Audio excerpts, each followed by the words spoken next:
Emma Carter had imagined her 19th birthday 100 different ways. None of them ended with a backpack at her feet and a locked door behind her. She stood on the narrow front porch of a fading brick duplex in Denver, her breath turning white in the late October air, listening to the deadbolt click from the other side. It was a small sound. Ordinary. Almost gentle. But it landed harder than a scream. For several seconds, Emma Carter did not move. Her fingers stayed wrapped around the strap of her backpack while the cold slipped through the thin sleeves of her gray sweater and settled deep into her arms. Through the front window she could still see the yellow kitchen light. She could even see the shadow of her aunt moving across the curtains. No cake. No card. No goodbye. Just silence. Emma looked down at the backpack resting near her shoes. Everything she owned was inside it. 2 shirts. 1 pair of jeans. A notebook with half its pages torn out. A toothbrush. $38 folded carefully inside a side pocket. And 1 brass pocket watch. She reached inside, pulled it free, and rubbed her thumb across the scratched metal cover. The hinge was worn. The glass was cracked near the edge. It had not worked in years. Her father had given it to her when she was 8. "Something stopped moving," he had told her.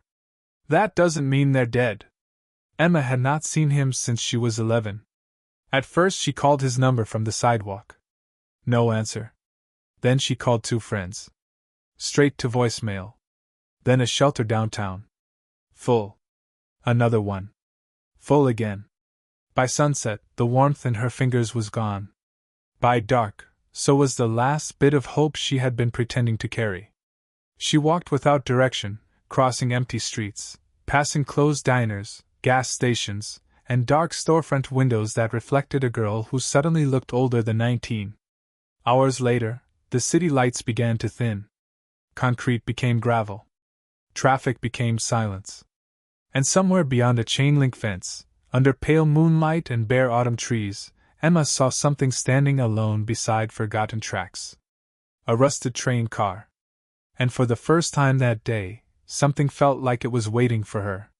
The chain-link fence was taller than Emma expected. Its metal wires were bent in places, twisted by years of weather, rust, and neglect. A faded warning sign hung sideways near the gate, its letters nearly erased by sun and rain. Most people would have turned around. Emma Carter did not. She slipped through a narrow opening where the fence had been pulled apart, her backpack scraping softly against cold metal as she squeezed through. On the other side, the air felt different. Still. Heavy. Like the rail yard had been holding its breath for years. Loose gravel cracked under her shoes. Tall weeds brushed against her jeans.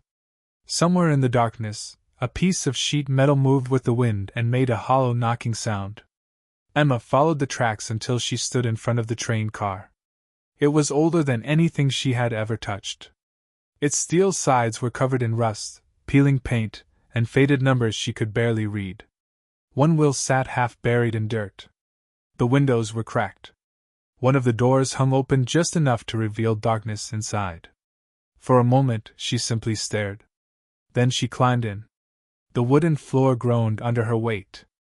Cold air wrapped around her instantly, sharp and dry, carrying the smell of dust, old wood, oil, and forgotten years.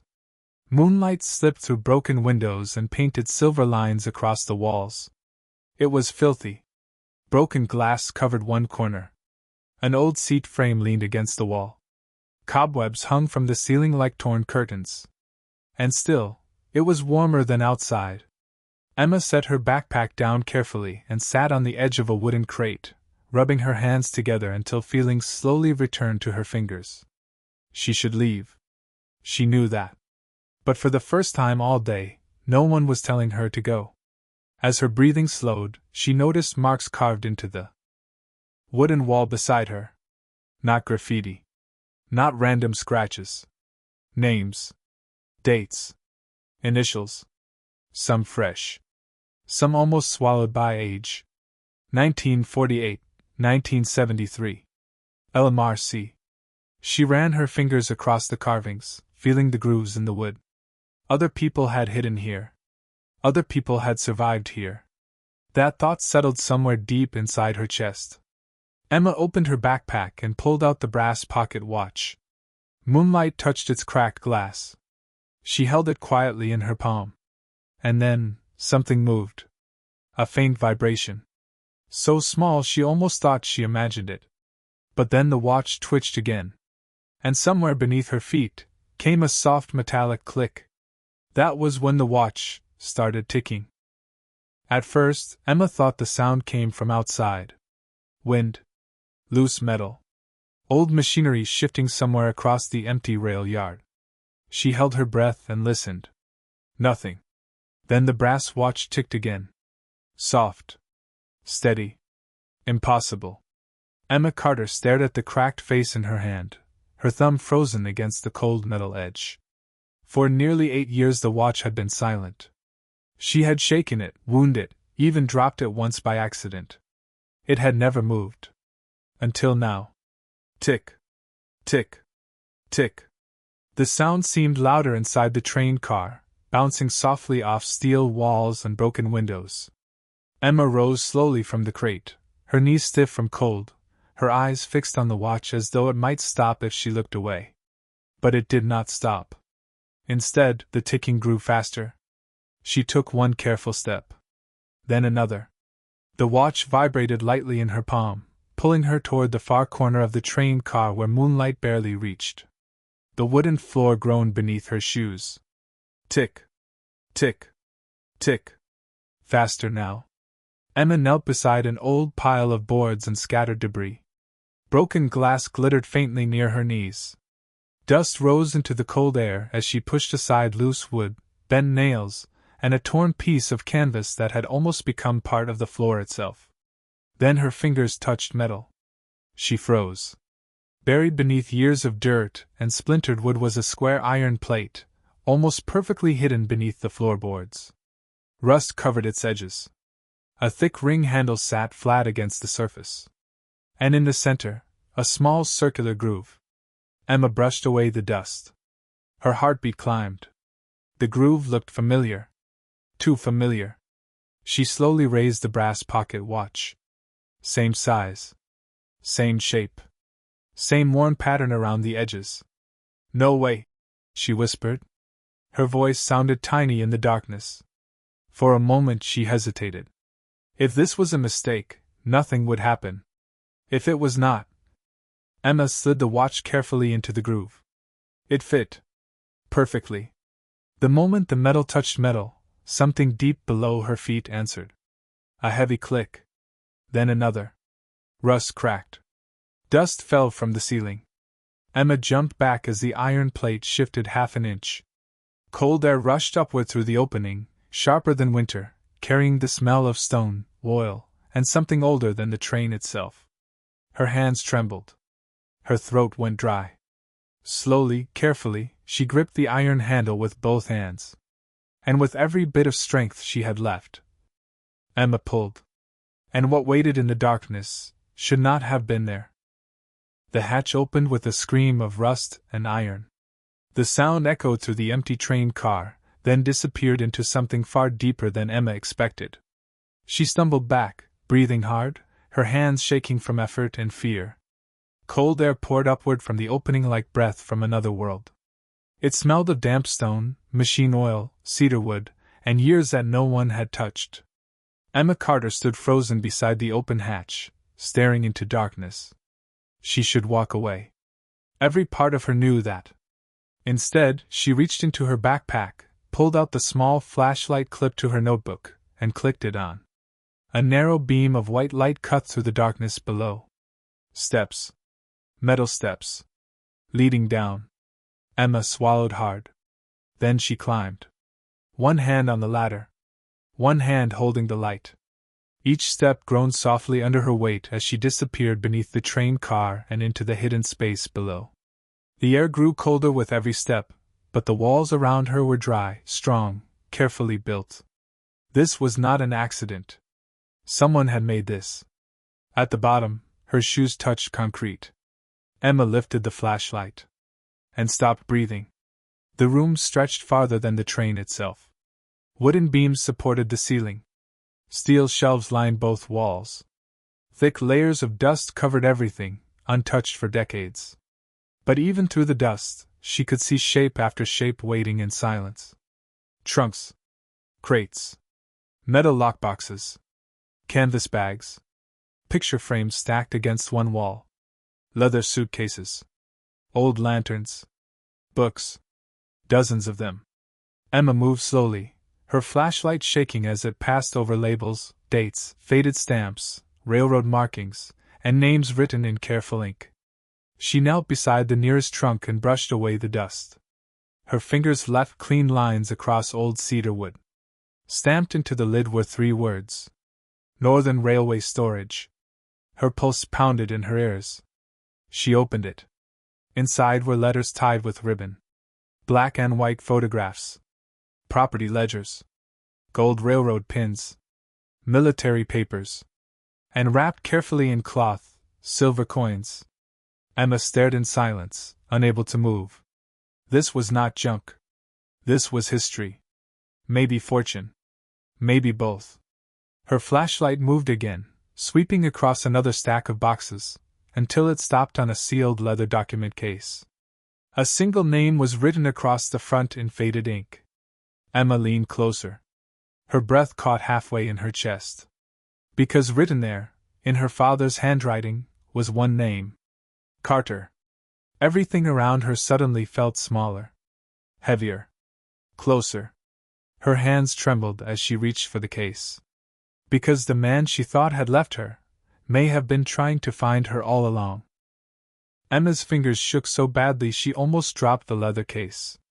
Dust clung to her skin as she lifted it from the shelf and held it under the narrow beam of her flashlight.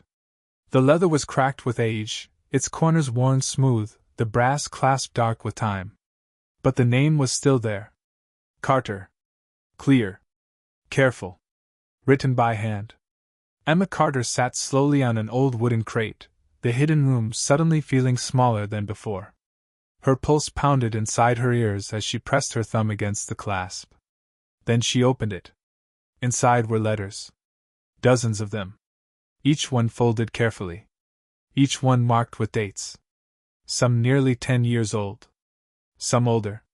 And every single envelope carried the same handwriting. Her father's. Emma pulled out the first letter she could reach. Her flashlight trembled as she unfolded the paper. The ink had faded, but the words were still clear.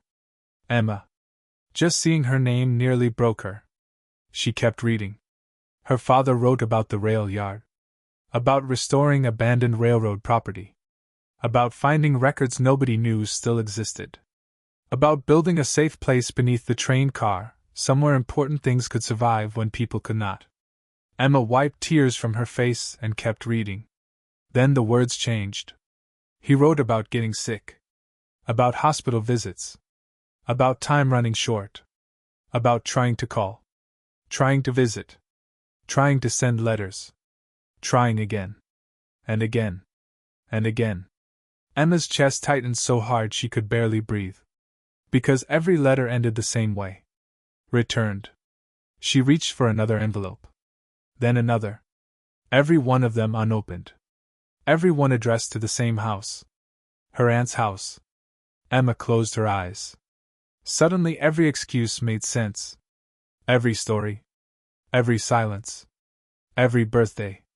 Every Christmas. Every promise that her father had walked away. It had all been a lie. Her hands curled around the paper until it crumpled softly between her fingers. She was angry.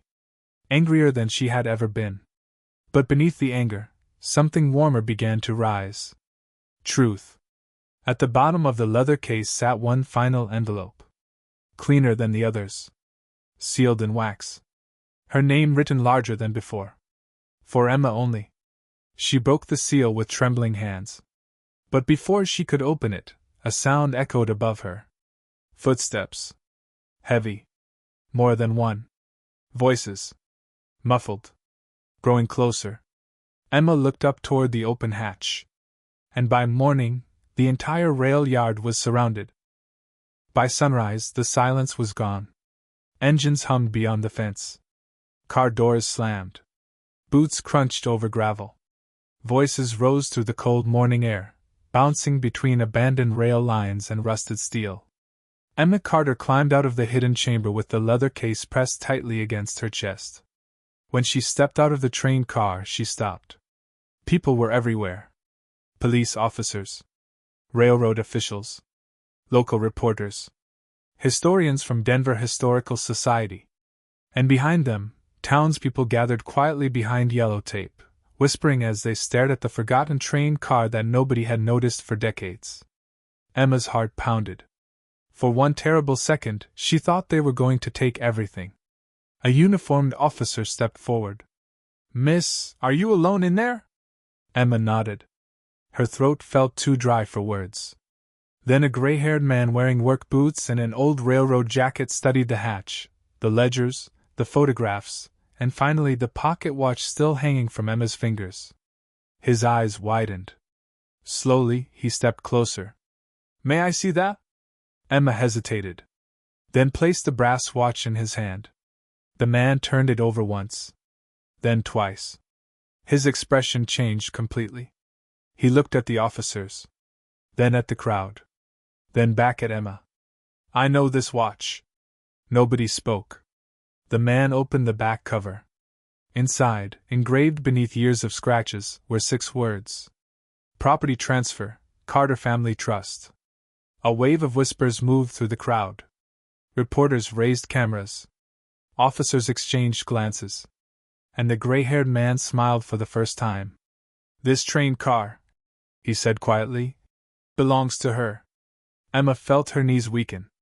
Not from fear. Not anymore. For the first time in years, something belonged to her. But standing in the cold morning light, surrounded by strangers, history, and truth, Emma realized she now had something far more dangerous than money. She had a choice. 3 months later, snow covered the rail yard like a clean sheet of paper. The broken fence was gone. Fresh gravel lined the old tracks. Warm lights glowed through windows that had once been shattered. And the rusted train car that nobody wanted was alive again.